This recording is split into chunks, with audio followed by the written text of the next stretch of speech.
Okay, I'm going to get started. I'm going to talk hopefully for under 60 seconds because you've really come to hear my partner and a colleague and an advisor of our company, Dr. Teresa Reish.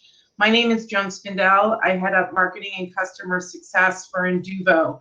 Enduvo is a super easy immersive content development platform that allows anyone to create immersive experiences and then share them instantly to be viewed on demand, either in a VR headset or on a PC in an interactive two-dimensional mode. We work very closely with the US Air Force as well as with medical schools, hospitals, and sim centers to provide them with a platform for integrating and incorporating immersive training into a variety of use cases. I'm super excited to introduce Dr. Teresa Reish, the medical director and pediatric emergency at the Pediatric Emergency Department at OSF St. Francis Medical Center.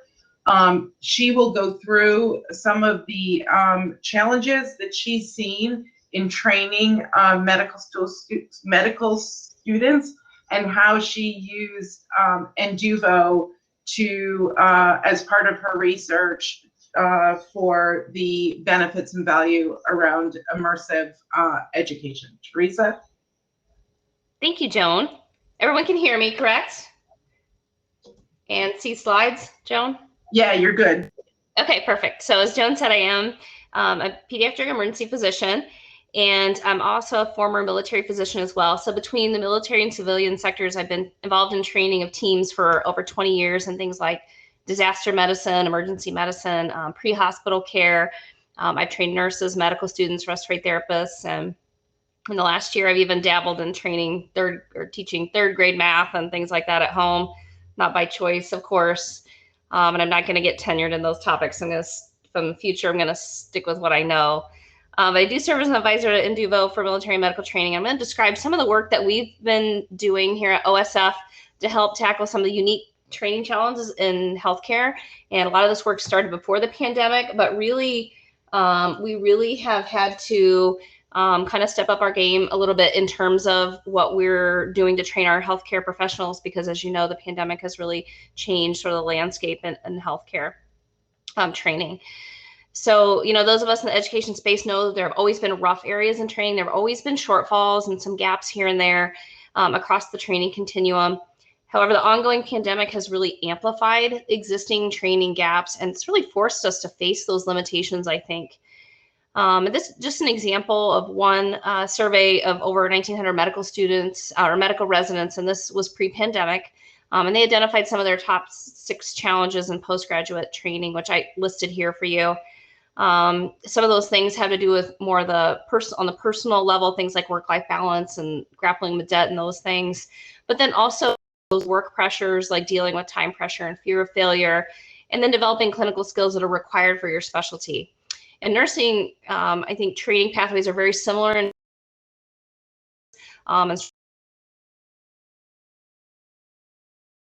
or workforce shortages, which contribute to the strain on their training pathways, and their licensing differs by location, have some unique problems as well. Enter COVID. A lot of those things really kind of became amplified. So things like, you know, social distancing has largely led to the abandonment of the packed lecture style classes, which were probably never the best way to train anyway. I think that sort of setting often leaves certain learners behind.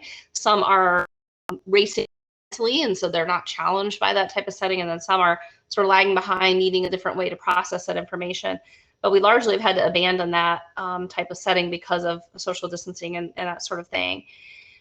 Exam formats have changed. We know everything moving to online and not so much lecture-based, but more video conferencing and those types of things. But a lot of that bedside teaching that has been such a mainstay of medical training has really had to change. And that's kind of impacted the way that we create learning experiences for our students and our residents. Part of that identity that you evolve as a medical professional comes through modeling from more experienced clinicians and the team dynamic, and you learn how to interact at the bedside, and you get feedback on that. And a lot of that has had to change for a variety of reasons in the pandemic era. There's less clinical teaching time. There's just more barrier. I think the PPE really adds to sort of the impersonal nature of kind of what we do right now, which is very different from what we're accustomed to. We're not going bed to bed in a big group, big gaggle of learners the way we customarily have. There's really less involvement with mentors. And I guess I should mention there's also, I think, burnout among our teaching faculty. We all, as a society, really struggled over the past year at various times. And that's really added to the burden on our healthcare professionals. And in addition to all the things that we normally do, like teach and all of those kinds of things. And I want to mention, too, that sometimes clinical encounters are at risk for our students. So some of our students who are pregnant or have underlying healthcare problem or medical problems, they've not been able to be at the bedside because they're at increased risk. And then just in conserving PPE and trying to keep exposures to a minimum, there have been months at a time that, at least in our facility, we've not been able to have students learning at the bedside. And so all those have sort of compounded some of those training issues as well. But like anything else, I think adversity sparks innovation. And I guess if I could say that there's maybe one thin silver lining to all of this pandemic, that maybe it's going to force us to overhaul our learning practices and the things that we've always done because we've always done them that way. Maybe it's time to abandon some of those and to find new ways to train and teach our professionals. So that's really what we're tackling. We're trying to recreate some clinical encounters. So I want to just mention entrustability, which is the concept that healthcare professionals can perform a task or can perform care without direct supervision. And this is really the goal of medical training. Entrustability bridges that gap between the competency and learning objectives. And entrustable professional activities, most of you know, they made assessing performance in healthcare professionals more realistic. And so while that term is a healthcare term, and it comes from the healthcare realm, the concept of establishing competency really translates into any type of training program, whatever you do. The learner has to have some kind of competency assessment to be considered safe to do a task independently, whether that be fixing an engine or landing an airplane or whatever the case may be. There has to be some level of entrustability. And in healthcare, that can be very difficult. It's always been a challenge for us to ensure that the learners that we're sending out into the world are truly entrusted. We always have put learners in scenarios and to help them learn critical thinking skills on their own, and that will serve as the foundation of their medical career. And so if we're not able to do that because we don't have that bedside teaching type of environment, then how do we know that they are entrustable when they leave and go out into the world? And so that really is the challenge that we're trying to tackle here. Oops, did I go the wrong way? One more. Okay, so this many of you, perhaps the oldest dogma, old see one, do one, teach one construct, which I think is a little, we sort of joke about that, oh, you've seen it now, you're competent to do it, and then you're going to teach someone else. But I think this dogma is really kind of a nod to the strength of experiential learning. That firsthand experience, it creates this concrete memory.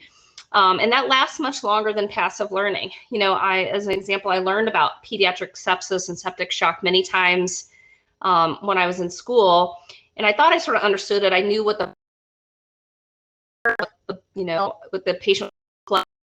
But once I saw that child, that very first one in septic shock, that case became the case that kind of solidified that knowledge for me.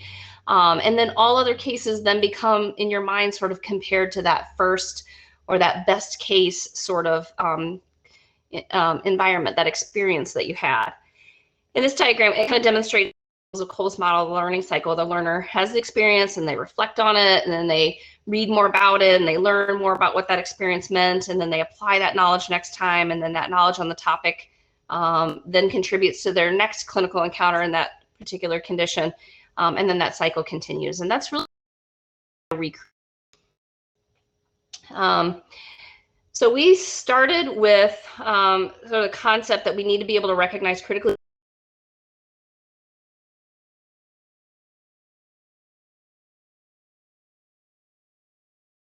Lisa, I think we lost you.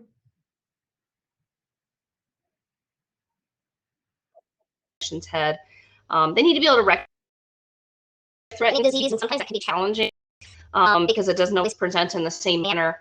They need to learn to communicate patient status, and they need to be able to initiate life-saving interventions. And all of those things are very challenging, and that's what we are trying to tackle. So we started a research project where we took standardized patients. This one is actually my little boy asthma case. So we built a case around him as we're coaching him through respiratory distress. And I'll show you a video in a second. He does not have asthma, although he's quite good at acting like. And then moulaged as appropriate, and we a clinical scenario around that. Again, I'll show you in just a second, but in a hospital room environment that looks identical actually to our own hospital rooms at our facility. And we had vital sign monitors run if you were monitoring time. And then we brought in diagrams and things like electronic medical. Looks like you're. And really make the experience in first person. And then we had a target group of 220 minutes, and we brought them into the virtual space, and we had them go through these 2 clinical scenarios. So it was pediatric asthma, and an adult patient. And then we asked them to sort of learn how to evaluate the appearance of the patient based on that clinical scenario. So I'll show you what this works. Try to turn the sound off here. Okay, so what you see here, this is the environment. It looks a little cluttered in the 2D space, but when you're in there, everything is kind of surrounding you, so it looks as if you're in the room. And the glasses that you see, that's actually the kind of an avatar of the instructor recording the lesson. So you kind of see as the instructor moves, see what the instructor's gaze is, which guides the learner to look and see what to look at. And then here, the instructor you see is kind of walking through various clinical interventions and things like that. What oxygen delivery device would be appropriate for this patient.